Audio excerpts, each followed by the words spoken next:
सरकारी काम आणि 6 महिने थांब या म्हणीचा सामान्य जनतेला नेहमीच अनुभव येतो. तसाच प्रकार एस.टी. महामंडळालाही आला आहे.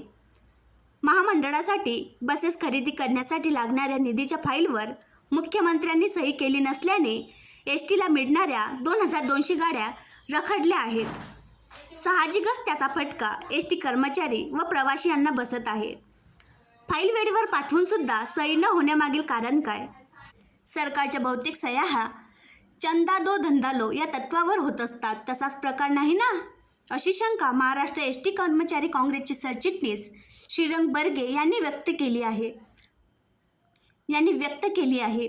गाड्या खरेदी संदर्भात आज त्यांनी पत्रकार परिषद घेतली, त्यावेळी ते बोलत होते. या पत्रकार परिषदेला संघटनेचे कार्याध्यक्ष दिलीप जगताप हे सुद्धा हजर होते. एस.टीच्या जवळपास 10,000 बस ह्या मोडकळीस आल्या आहेत. त्यांचे दुरुस्तीचे काम करून यांत्रिकी कर्मचारी हैराण झाले आहेत. याशिवाय ह्या गाड्या रस्त्यावर चालवताना चालकांना खूप त्रास होतो. एस.टी महामंडळाने अशोक लेलँड कंपनीकडून बॉडी बांधणीसह तयार 2200 बसेसची निविदा मंजूर केली आहे.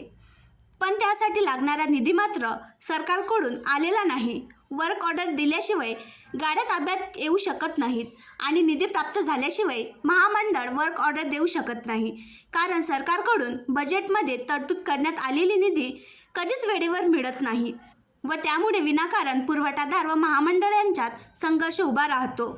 यापूर्वीचा अनुभव पाहता कधीकधी अशी प्रकरणे न्यायालयात जातात व साहजिकच त्याचा परिणाम महामंडळाच्या एकंदर आर्थिक स्थितीवर तसेच कामकाजावर होतो. अशावेळी सरकारी अधिकारी मात्र हात झटकून मोकळे होतात.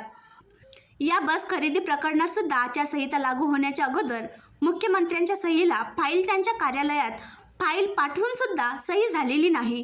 निविदा मंजूर करण्यात आलेल्या कंपनीने संपर्क साधावा, यासाठीच या फाईलवर सही करण्यास टाळाटाळ करण्यात येत आहे, असा आरोपही बर्गे यांनी यावेळी बोलताना केला आहे. उन्हाळी सुट्टीत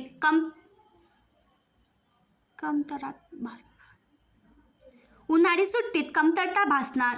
ऐन उन्हाळी हंगामात गाड्या कमी पडणार आहेत व साहजिकच प्रवाशांना त्यांचा त्रास होणार आहे व त्यांना अडचणींना सामोरे जावे लागणार आहे. तसेच जुन्या गाड्या चालविण्याचा त्रास चालकांना होणार असून त्या दुरुस्ती करण्याचा त्रास यांत्रिकी कर्मचाऱ्यांना पण होणार आहे. वर्क ऑर्डर दिल्यानंतर 3 महिन्यांनी गाड्या यायला सुरुवात होणार आहे व तोपर्यंत शाळा कॉलेजेसला सुट्ट्या व जत्रा हंगाम संपणार आहे व त्यामुळे ऐन हंगामात महामंडळावर उत्पन्न बुडणार आहे. प्रवाशांची गैरसोय होणार आहे. आणखी नवीन व्हिडिओ पाहण्यासाठी आमच्या देशमुख एक्सप्रेस न्यूज चॅनलला सबस्क्राईब करा, लाईक करा आणि शेअर करा.